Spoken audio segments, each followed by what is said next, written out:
देवी Bhagavatam Mahapuran doctor Kislay Pandey के साथ।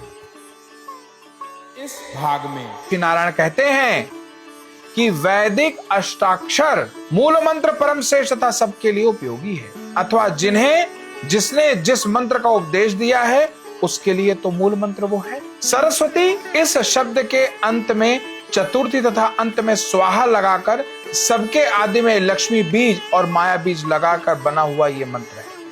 ये मंत्र कोई भी मां सरस्वती के प्रति समूल समर्पण के साथ चाहे तो जप सकता है। वो मंत्र क्या है? वो मंत्र है श्रीम ह्रीम सरस्वत्यै स्वाहा। कल्प वृक्ष के समान है ये मंत्र। वास्तव जो भी मनोकामना हो इस मंत्र का नियमित जाप करते रहिए और अपनी मनोवांछित वस्तु प्राप्त करते रहिए। प्राचीन काल में स्वयं नारायण ने वाल्मीकि को गंगा नदी के तट पर यह मंत्र दिया था। इसी प्रकार भृगु मुनि ने पुष्कर क्षेत्र में सूर्य ग्रहण पर्व के अवसर पर यह मंत्र शुक्राचार्य को प्रदान किया था।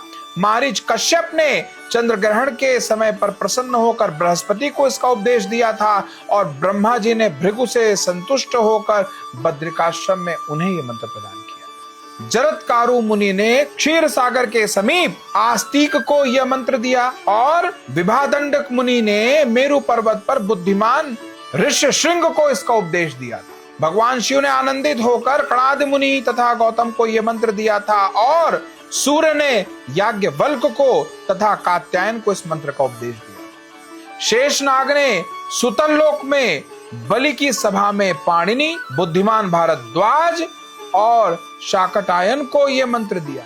और श्री नारायण आगे बताते हैं कि 4 लाख जप कर लेने से यह मंत्र मनुष्य के लिए सिद्ध हो जाता है। यदि मनुष्य इस मंत्र में सिद्ध हो जाए तो स्वयं बृहस्पति के समान। हे विप्रवर, अब आप विश्व पर विजय प्राप्त करने वाले सरस्वती कवच के विषय में सुनिए, जिसे पूर्व काल में जगत का सृजन करने वाले ब्रह्मा जी ने गंधमादन पर्वत पर भृगु मुनि को प्रदान किया। वहां पे भृगु ने कहा कि ब्रह्मवेत्ताओं में श्रेष्ठ, ब्रह्म ज्ञान में पारंगत, सब कुछ जानने वाले, सबके सृष्टि करने वाले, सबके स्वामी तथा सभी द्वारा पूजित हे ब्रह्मन, हे प्रभो, आप मुझे मंत्रों के समूह से युक्त तथा परम पवित्र विश्व जय नामक सरस्वती कवच बतलाइए। ब्रह्मा जी बोले, हे वत्स सुनिए, मैं आपसे संपूर्ण कामनाओं को पूर्ण करने वाले, वेदों के सार स्वरूप, कानों को सुख देने वाले, वेद प्रतिपादित तथा वेद पूजित कवच का वर्णन करूंगा। ऋषेश्वर भगवान श्री कृष्ण ने गोलोक वृंदावन में रास लीला के अवसर पर रास मंडल ने मुझे एक कवच बतलाया। सो हे ब्रह्मन, यह कवच परम गोपनीय कल्प वृक्ष के समान श्रेष्ठ, न सुने हुए अद्भुत मंत्रों से युक्त है। इसका पाठ करने से बृहस्पति परम बुद्धिमान हो। तो फिर प्रेम से बोलिए जय माता की।